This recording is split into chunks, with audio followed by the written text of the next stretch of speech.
Good morning.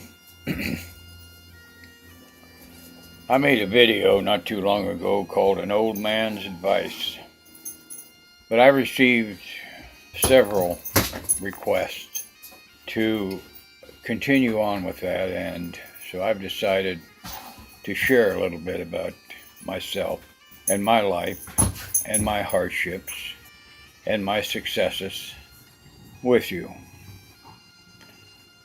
You know, this world today is tough. It's tough for young people. It's tough for people that for years have had jobs and security and made good money and been able to take care of their families. And some time ago, as you know, jobs were shipped overseas to improve the bottom line of big companies. And I thought I'd tell you a little bit about myself. I quit school when I was in the 10th grade.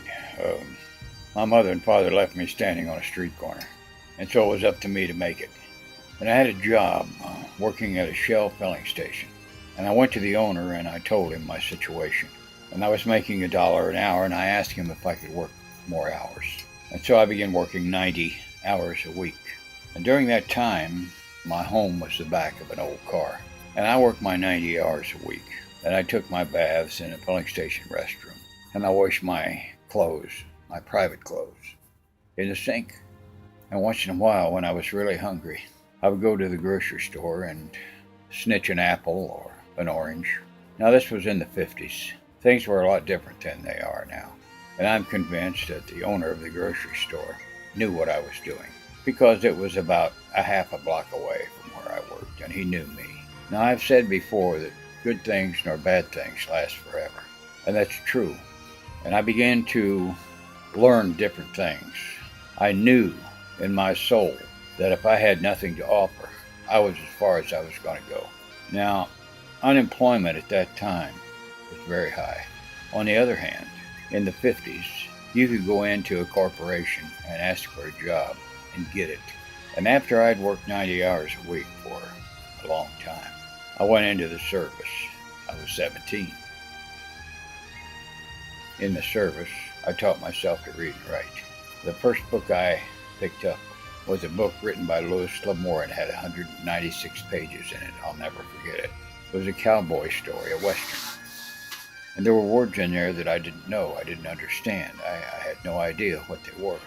So I got a dictionary from the service library.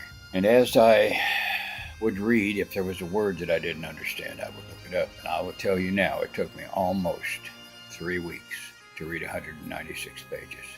But I read, and I continued to read. And in several months, I was reading 2 and 3 books at a time. And I knew where I was in every single one of them. So that's what you can do. A person's mind is incredible. Your mind is as incredible. As a young person, regardless of what's happening in the world today, you have opportunity. And don't you believe for one single minute what they say in the media. Because if you aren't getting ahead and you need to get ahead, position yourself to learn. Go to the library and learn. You are the backbone of this world. Young people, without you, this world is nothing. Nothing. You are the backbone of this world. You are the future leaders of this world. You are the ones that see the greed of the people that are running it now. You are the ones that see the waste of the people that are running it now. We need you. We need your minds. We need your hearts. We need your lives. We need your loves. We need you to care, and I know that you do care. Oh, I see young people stepping on the flag and throwing rocks and rioting. That's frustration. Frustration. It's frustration with the establishment, and I understand it. But that's not you. Don't let that be you. Rise above it. You're better than that. Rise above it. But anyway, as I went on and I got out of the service, I had begun to write and educate myself. I got a little bit of college, and I've continued on through my life with that. And you can do the same thing. You don't have to have a doctorate or a PhD. PhD or a master's degree. What you have to have is determination. You have to have an inner will to get things done.